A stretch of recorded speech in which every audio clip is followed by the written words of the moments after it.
បាទសូមជម្រាបសួរប្រិយមិត្តដែលតែងតាមដាននៅបណ្ដាញសង្គមរបស់ខ្ញុំបាទសៀនសុរជាទីគោរពនិងជាទីរាប់អានថ្ងៃនេះជួបគ្នាជាមួយនឹងមេតិការថ្មីពាក់ព័ន្ធជាមួយនឹងការប្រែប្រួលតម្លៃមាសប្រចាំថ្ងៃហើយអ្វីដែលខ្ញុំលើកជូននៅថ្ងៃនេះគឺតកតងជាមួយនឹងការប្រែប្រួលមាសថាតើតម្លៃមាសអាចឡើងទៅដល់$12,000ក្នុងមួយតម្លឹងដែរឬទេហើយថាបើសិនជាឡើងនៅពេលណាហើយមានសុចនកអ្វីខ្លះដែលអាចរុញតម្លៃមាសឲ្យមានការប្រែប្រួលរហូតទៅដល់$12,000ក្នុងមួយតម្លឹងនោះអញ្ចឹងយើងមានសុចនកមានកត្តាពីរដែលយើងត្រូវតែសិក្សាមុននឹងឈានទៅដល់តម្លៃ$12,000នេះបើយើងគិតជាអោនគឺ$10,000ក្នុងមួយអោនដូច្នេះខ្ញុំនឹងធ្វើការបកស្រាយទៅតាមຂະຫນាតជាអោនដើម្បីឲ្យបងប្អូនងាយស្រួលនៅក្នុងការស្ដាប់ប៉ុន្តែបងប្អូនដឹងហើយថា$10,000ក្នុងមួយអោនហ្នឹងមានន័យថា$12,000ក្នុងមួយ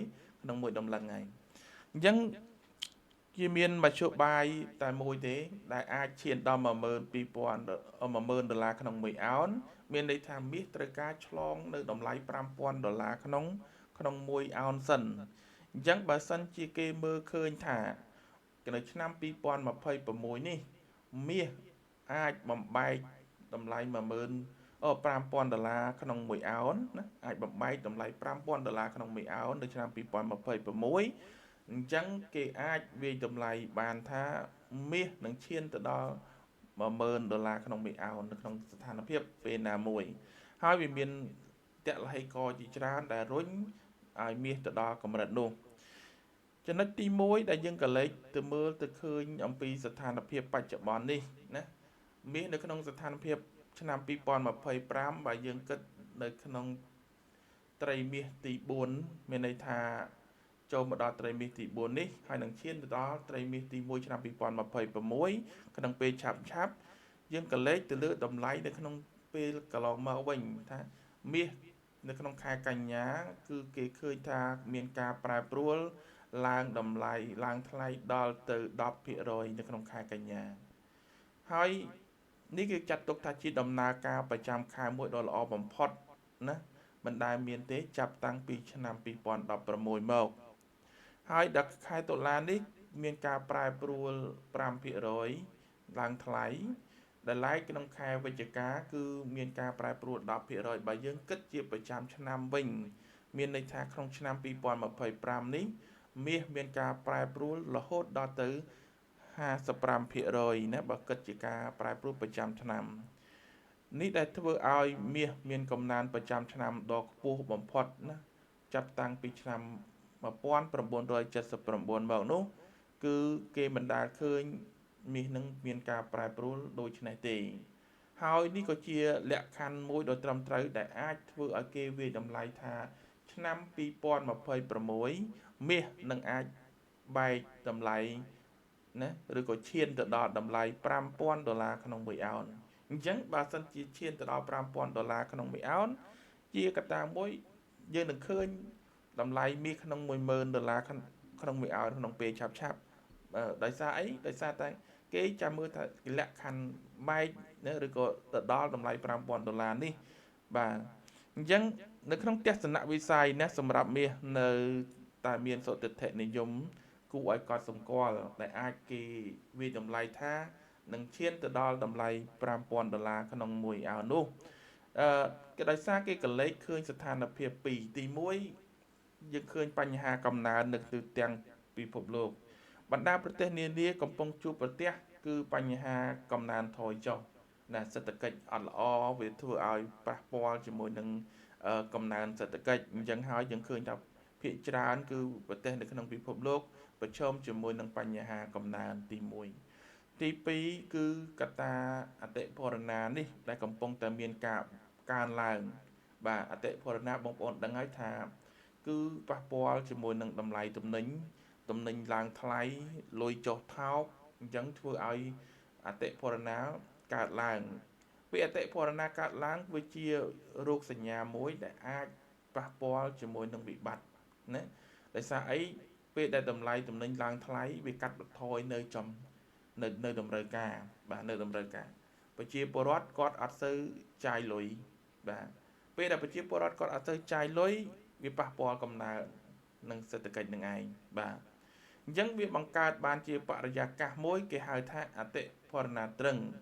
មានន័យថាមិន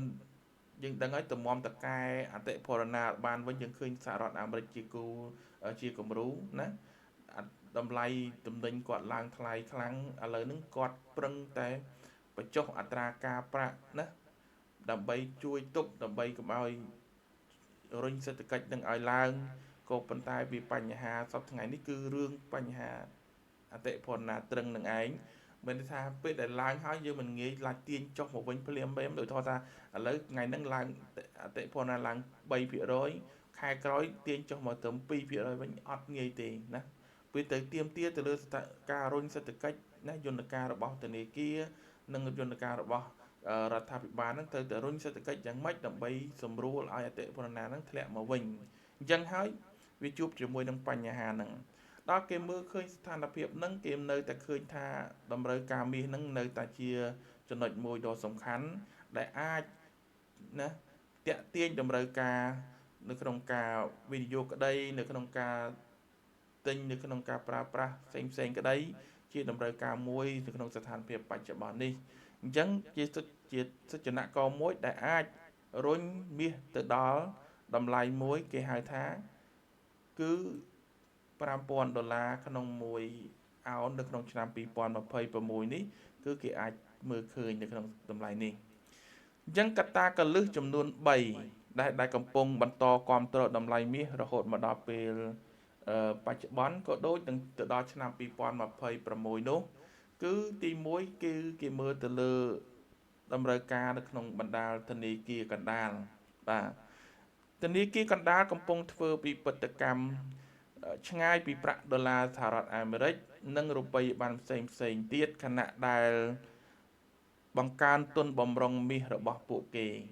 ដែលជានិន្នាការបានចាប់ផ្ដើមនៅឆ្នាំ2022នៅក្នុងកំឡុងពេលជម្លោះរុស្ស៊ីនិងអ៊ុយក្រែនបច្ចុប្បន្ននេះប្រទេសនានាកាន់កាប់ជាមធ្យម20%នៃទុនបម្រុងរបស់ពួកគេនៅក្នុងទម្រង់ជាមាសដោយប្រទេសចិនមាន8%គោលដៅគឺដើម្បីបង្កើនមធ្យមភាគរហូតទៅដល់30%ខណៈដែលធនាគារកណ្ដាលស្វែងរកការការពារហានិភ័យប្រឆាំងទៅនឹងហានិភ័យភូមិសាស្ត្រនយោបាយនិងហិរញ្ញវត្ថុនៅក្នុងប្រមាណឆ្នាំខាងមុខការឈានមុខគេនៃទីផ្សារលោហៈដ៏មានតម្លៃនេះគឺកាន់តែមានភាពងាយស្រួលនៅក្នុងខណៈនេះនិយាយរួមគឺគេចង់បញ្ជាក់ថានៅក្នុងស្ថានភាពបច្ចុប្បន្នគ្រប់បណ្ដាធនាគារកណ្ដាលនេះគឺនៅតែបន្តទិញហើយការប្រែប្រួលរបស់មាសពេលដែលធ្លាក់រហូតដល់$4,000នេះគឺរឹតតែបង្កការតម្រូវការឲ្យខ្លាំងទៅទៀតណា$4,000ក្នុង1 អោននៅក្នុងពេលស្ថានភាពបច្ចុប្បន្ននេះអញ្ចឹងរាល់ថ្ងៃគឺ$4,100ក្នុង1 អោននៅខណៈដែលខ្ញុំកំពុងតែនិយាយនៅក្នុងពេលនេះអញ្ចឹងតម្លៃហ្នឹងគឺសិតតែជាតម្លៃមួយជំរុញឲ្យមានតម្រូវការជាពិសេសគឺធនាគារកណ្ដាលបងប្អូនដឹងហើយថាទោះបីកន្លងមកតម្លៃឡើងដល់ទៅ$4,380ក្នុង1 អោនក៏នៅតែមានតម្រូវការនៅក្នុងការទិញរបស់ធនាគារកណ្ដាលដែរហើយធនាគារកណ្ដាលមួយចំនួននឹងព្យាយាមទិញមាសនៅក្នុងខណៈដែលធ្លាក់រហូតនៅដល់តម្លៃ$4,000នេះជាពិសេសប្រទេសចិនដោយបញ្ជាក់អញ្ចឹងថាផែនការគាត់នៅក្នុងឆ្នាំ2025នេះរហូតដល់ឆ្នាំ2026គាត់នឹងទិញមាសឲ្យគ្រប់30%នៃទុនបម្រុងរបស់ជាតិរបស់គាត់នោះបាទអានេះគឺតម្រូវការមួយដែលគ្រប់គ្រងទៅដល់មាសគឺពាក់ព័ន្ធជាមួយនឹងតម្រូវការរបស់ធនាគារកណ្ដាលទី1ទី2ក៏លេខទៅលើតម្រូវការវិនិយោគវិញអញ្ចឹងទម្រង់នៃការវិនិយោគវាមានច្រើនណាវាមានច្រើនពាក់ព័ន្ធនៅក្នុងនេះខ្ញុំនឹងលើកអំពីតម្រូវការ ETF ណាគឺមានន័យថាការទិញជា share របស់មាសទុកដើម្បីចំណេញបាទឆ្នាំនេះគឺបានឃើញការកើនឡើងគួរឲ្យកត់សម្គាល់17% នៅក្នុងការកាន់កាប់មាស ETF ដែលឆ្លុះ បញ្ចាំងអំពីភាពរីកចម្រើនរបស់អ្នកវិនិយោគដែលកំពុងតែកើនឡើងចំពោះមាសជាសមាសធាតុគន្លឹះនៅក្នុងការធ្វើពិពិធកម្មផលប័ណ្ណបច្ចុប្បន្នបុគ្គលនិងស្ថាប័នជាច្រើនកំពុងតែបង្កើនផលប័ណ្ណប្រពៃណី 60% ដោយបន្ថែមទំនិញយុទ្ធសាស្ត្រដូចជាមាសប្រាក់ទង់ដែងនិងប្រេងឆៅការផ្លាស់ប្ដូរនេះមានគោលជំហរកាត់បន្ថយហានិភ័យដែលតាក់ទងទៅនឹងអតិផរណាការបន្ថយតម្លៃរូបិយប័ណ្ណនិងភាពមិនប្រកបប្រជាខាងភូមិសាស្ត្រនយោបាយនេះយើងក៏លេខទៅលើកត្តាវិនិយោគមានន័យថាវិនិយោគិនជាច្រើនគាត់បដូរទស្សនៈបង្វែរគឺទស្សនៈក្នុងការវិនិយោគគឺគេហៅថាធ្វើពិពិធកម្មផលប័ណ្ណរបស់ខ្លួននោះឲ្យមកជាផ្នែកមួយមានមាសជាកាន់មាសជាមួយផ្នែកគេអត់អាចកាន់ជាសារជាហ៊ុនរបស់ក្រុមហ៊ុនឬក៏គេជាទិញទៅជាគេហៅថាការវិនិយោគផ្សេងជាច្រើនពីព្រោះហានិភ័យមាសគឺជាការវិនិយោគមួយដែលមានការហានិភ័យទាបអញ្ចឹងហើយបានគេក៏លេខទៅលើការវិនិយោគរបស់មាសនេះជាចំណុចមួយសំខាន់ដែលជាទូទៅគេច្រើនប្រើពាក្យថាមាសគឺជាទ្រព្យយ៉ាងម៉េចទ្រព្យសម្បត្តិសុវត្ថិភាពនោះបាទពាក្យថាទ្រព្យសុវត្ថិភាពហ្នឹងមានន័យថាម៉េចគឺទិញមាសនៅក្នុងស្ថានភាពពេលហ្នឹងទោះវាថ្ងៃក្រោយយើងចង់លក់ក៏មិនមានការខាតច្រើនដែរគេចង់និយាយអញ្ចឹងអាហ្នឹងគេគិតអត់គិតទៅលើការឡើងថ្លៃក៏ប៉ុន្តែបើយើងនិយាយពីស្ថានភាពបច្ចុប្បន្ននេះតម្លៃមាសគឺល្អជាងគេការប្រែប្រួលនៅក្នុងផ្សារហ៊ុនអត់បានដូចតម្លៃមាសទេការវិនិយោគទៅលើតម្លៃមាសយើងបងប្អូនដឹងហើយក្នុងកំឡុងឆ្នាំ2025នេះអ្នកដែលកាន់មាសចំណេញដល់ 55% ឃើញទេអាហ្នឹងគិតត្រឹមខែកញ្ញាទៅការវិជ្ជការយើងនេះផងណានៅយើងមើលនៅដំណាច់ឆ្នាំនេះតើមាសនឹងប្រែប្រួលបានប៉ុណ្ណាទៀតបាទហើយអ្វីដែលយើងកំពុងតែឃើញឥឡូវនេះកំពុងតែទៅនៃការឡើងទៅវិញហើយបាទឡើងទៅវិញហើយបាទអាហ្នឹងក៏តាមទី2ដែលរុញឲ្យមាសអាចឈានដល់តម្លៃ$5,000ក្នុង1អោននៅក្នុងឆ្នាំ2026ចំណុចមួយទៀតពាក់ព័ន្ធជាមួយនឹងធនាគារកណ្ដាលរបស់សហរដ្ឋអាមេរិកបាទទោះបីជាពេលវេលាមិនប្រកបប្រជាក៏ដោយទិសដៅនៃអត្រាការប្រាក់គឺច្បាស់ណាស់ការចាប់ផ្ដើមការកាត់បន្ថយអត្រាការប្រាក់បានកើតឡើងនៅឆ្នាំ2026ដាក់ជាមូលដ្ឋានគ្រឹះសម្រាប់ការឡើងខ្ពស់បន្ទាប់និងជាកម្លាំងជំរុញសម្រាប់មាសនៅពេលដែលយើងចាប់ផ្ដើមទទួលបានការចេញផ្សាយទិន្នន័យជាប់លាប់នោះនឹងជួយលើកកម្ពស់ភាពច្បាស់លាស់នៃផ្លូវរបស់ធនាគារកណ្ដាលរបស់សហរដ្ឋអាមេរិកទៅលើមាគ៌ាក្នុងការកាត់អត្រាការប្រាក់និងផ្ដល់ឲ្យអ្នកវិនិយោគនៅភាពច្បាស់លាស់កាន់តែខ្លាំងទៅលើទិន្នន័យសេដ្ឋកិច្ចផ្លូវការសំខាន់ដូចជាទិន្នន័យការងារទិន្នន័យអតិផរណាហើយបង្វែរការផ្ដោតអារម្មណ៍ទីផ្សារត្រឡប់ទៅរកទស្សនវិស័យសារពើពន្ធរបស់សហរដ្ឋអាមេរិកវិញ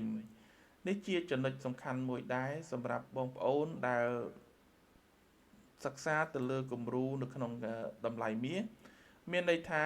ស្ថានភាពបច្ចុប្បន្ននេះគឺបើយើងគិតនៅក្នុងឆ្នាំ2026គឺជាកលឹះសំខាន់មួយដូចដែលខ្ញុំធ្លាប់ធ្វើមាតិកាកន្លងមកហើយថាឆ្នាំ2026នេះគឺមានការបោះឆ្នោតណាជ្រើសរើសក្រុមប្រឹក្សាបើកទីផ្សាររបស់ធនាគារអាមេរិកអញ្ចឹងហើយបងប្អូនបានទទួលព័ត៌មានជាច្រើនលោកដូណាល់ត្រាំគឺយន្តការគាត់ចង់ដាក់មនុស្សនៅក្នុងគណៈកម្មការវិយតម្លៃអត្រាការប្រាក់របស់ធនាគារកណ្ដាលអាមេរិកនេះគឺជាមនុស្សមួយដែលគេហៅថាគេចូលចិត្តកាត់អត្រាការប្រាក់ស្រឡាញ់អត្រាការប្រាក់ទាបហើយកន្លងមកគាត់ចេះទៅណាគាត់និយាយចំជាមួយនឹងប្រធានធនាគាររបស់សហរដ្ឋអាមេរិកលោក Warren Buffett សំទោសលោក Jerome Powell ឬក៏មានប្រធានណាសមាជិកឬក្នុងគណៈកម្មការបើកទីផ្សាររបស់ធនាគារកណ្ដាលអាមេរិកនឹងមួយចំនួនដែលគាត់បាន រឹងគាត់ចង់ដកចោលគាត់ចង់នេះប្រជុំគាត់មន្ត្រីមួយចំនួននៅក្នុងធនាគារដោយគាត់រឹងតឹងគាត់មិនព្រមទម្លាក់អត្រាការប្រាក់នេះហើយនៅក្នុងអាណត្តិថ្មីរបស់គាត់នៅធនាគាររបស់ធនាគារហ្នឹងនៅឆ្នាំ2026នោះលោកដូណាល់ត្រាំនឹងដាក់មនុស្សដែលគាត់គេហៅថាគាត់ចូលគ្រប់គ្រងការសម្រេចចិត្តទម្លាក់អត្រាការប្រាក់ដែលគាត់ចង់បានហ្នឹងទៅក្នុងបណ្ដាគណៈកម្មការហ្នឹងដើម្បីគ្រប់គ្រងនៅទស្សនៈរបស់លោកដូណាល់ត្រាំនោះអញ្ចឹងហើយក្នុងស្ថានភាពហ្នឹងបងប្អូនត្រូវចាំថាគឺជាការប្រែប្រួលដ៏ធំមួយរបស់មាសជាការប្រែប្រួលដ៏ខ្លាំងណាស់បើខ្ញុំគិតថាក្នុងកំឡុងឆ្នាំ2026នៅខែ6ដែលជាពេលវេលាដែលគេបដូរប្រធានណាក្រុមប្រឹក្សាធនាគារនឹងឯងណាមានទាំងលោកបដូរទាំងលោកប្រធានណាទីសាភិបាលធនាគារនិងគណៈកម្មការសមាជិកគណៈកម្មការមួយចំនួនត្រូវបំពេញចន្លោះបន្ថែមព្រោះមានគណៈកម្មការនៅក្នុងគណៈកម្មការបើកទីផ្សារហ្នឹងមានអ្នកខ្លះគាត់ឈប់បន្តមានអ្នកខ្លះគាត់បានចប់អាណត្តិអញ្ចឹងមានការប្រែប្រួលច្រើននៅក្នុងការដោះដូរហ្នឹងអញ្ចឹងពេលនោះជាចង់គឺយើងនឹងឃើញថាមាសនឹងមានការកើនឡើងដោយសារតែទិសដៅអីដោយសារតែរឿងមួយគឺអ្នកនោះចូលមកគូគាត់ត្រូវតែកាត់អត្រាការប្រាក់ឲ្យត្រូវជាមួយនឹងតម្រូវការរបស់លោកដូណាល់ត្រាំពីព្រោះគាត់ជាអ្នកលោកដូណាល់ត្រាំជាអ្នកដាក់ទៅដើម្បីបង្កើនយន្តការរបស់លោកដូណាល់ត្រាំដែលគាត់ចង់បានព្រោះគាត់ចង់បានថាទម្លាក់អត្រាប្រាក់ដើម្បីរុញសេដ្ឋកិច្ចតែវាប៉ះពាល់រឿងបញ្ហាអតិផរណាដែលជាកង្វល់របស់ធនាគារអត់ទម្លាក់ណាដោយលោក Jerome Powell និងគណៈកម្មការមួយចំនួនទៀតក៏អត់ទម្លាក់ដោយសារគាត់មើលទៅលើទិន្នន័យហ្នឹងវាអាចទម្លាក់បានពាក់ព័ន្ធជាមួយនឹងអតិផរណាដែលជាការព្រួយបារម្ភដូច្នេះហើយការបោះឆ្នោតណាជ្រើសរើសនៅប្រធានធនាគារថ្មីនោះគឺជាកត្តាមួយដែលអាចជំរុញឲ្យមានការកាត់នៅអត្រាការប្រាក់ហើយមាសនឹងធ្វើការមានការប្រែប្រួលឡើងអានេះគឺជាអ្វីដែលខ្ញុំបាទនឹងលើកជូននៅក្នុងពេលនេះមានន័យថាឆ្នាំ2026នេះបើសិនជាមាសបែកឬក៏ដល់តម្លៃ$5,000ក្នុង1អោននោះឆ្នាំ2027គេនឹងឃើញមាសនៅក្នុងតម្លៃ$10,000ក្នុង1អោនដែលស្មើនឹង$12,000ក្នុង1តម្លឹងអញ្ចឹងហើយបងប្អូនដែលកំពុងតែទិញមាសឬក៏កំពុងតែមានមាសនៅក្នុងដៃមិនទាន់ត្រូវការហិរញ្ញវត្ថុអីទេមិនត្រូវការចាំបាច់គេហៅមិនទាន់ត្រូវការលុយអីចាំបាច់ទេទុកសិនទៅណាទុកសិនទៅវាអាចមានការចំណេញច្រើនណាបើសិនជាចាំបាច់បងប្អូនអាចពង្វិលចេញហើយឆ្លៀតពង្វិលចូលវល់អីពីណាហ្នឹងយុទ្ធសាស្ត្ររបស់បងប្អូនក្នុងការគិតដើម្បីជាគេហៅថាប្រាក់ចំណេញអាចពង្វិលបានបងប្អូនអាចឥឡូវតល់ទៅដាក់ដកសិនទៅឆក់យក business អីផ្សេងហើយចាំពង្វិលចូលមាសវិញពីព្រោះការប្រែប្រួលមិនអាចឡើងប្រពលឿនទេការប្រែប្រួលតម្លៃមានការឡើងមានការចុះអញ្ចឹងហើយបងប្អូននឹងជួបជាមួយនឹងការខាតការចំណេញខ្លះដែរក្នុងការវិនិយោគវាត្រូវតែអញ្ចឹងណាដូចគ្នាជាមួយនឹងស្ថានភាពគេហៅថាសេដ្ឋកិច្ចការប្រែប្រួលឡើងចុះអញ្ចឹងអ្នកវិនិយោគឆ្មក់ចុះឆ្មក់ឡើងមានការខាតមានការចំណេញ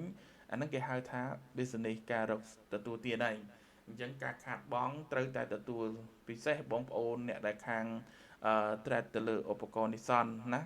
កុំពេលដែលចំណេញ take យក profit លឿនហើយពេលដែលខាតចេះតែទុកចោលទុករហូតទៅដល់តែខាតឡងចុងអានឹងអត់បានទេត្រូវតែមានយុទ្ធសាស្ត្រតើពេលណាគួរកាត់ចំណេញពេលណាគួរកាត់ខាតទៅតែសម្រេចចិត្តឲ្យច្បាស់លាស់តែមិនមានផែនការយ៉ាងទេបងប្អូននឹងបរាជ័យនៅក្នុងការវិនិយោគនៅក្នុងអាជីវកម្ម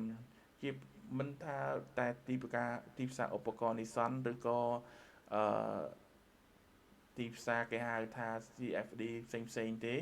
នៅក្នុងទីផ្សារភាគហ៊ុននេះសំបីតែនៅក្នុងទីផ្សារ business ជាក់ស្ដែងហ្នឹងការសម្រេចចិត្តត្រូវតែមានច្បាស់លាស់បើអត់ទេនឹងប្រឈមជាមួយនឹងហានិភ័យអូខេកម្មវិធីរបស់ខ្ញុំបាទមកដល់ទីបញ្ចប់ហើយក៏សូមអរគុណសម្រាប់ការទស្សនាតាំងពីដើមរហូតដល់ចប់បើសិនជាបងប្អូន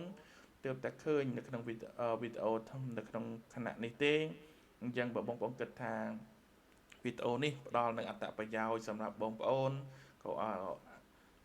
សូមជួយចែករំលែកណាឬក៏ជួយ like ជួយ share បើសិនជាបងប្អូនមានចម្ងល់អាចជួយទម្លាក់ជា comment នៅក្នុងcomment នៅខាងក្រោមវីដេអូនេះដើម្បីខ្ញុំធ្វើការឆ្លើយតបជូនហើយបើសិនជាបងប្អូនមិនទាន់បាន subscribe ឬក៏ follow នៅបណ្ដាញសង្គមរបស់ខ្ញុំបាទមាន YouTube channel ហើយនិង Facebook page ទេក៏សូមជួយ subscribe និងជួយ follow ដើម្បីជាការលើកទឹកចិត្តនៅក្នុងការធ្វើមាតិកាបន្តទៅទៀតរបស់ខ្ញុំកម្មវិធីដល់ទីបញ្ចប់ខ្ញុំបាទសៀនស្រត់សូមអរគុណសូមជម្រាបលា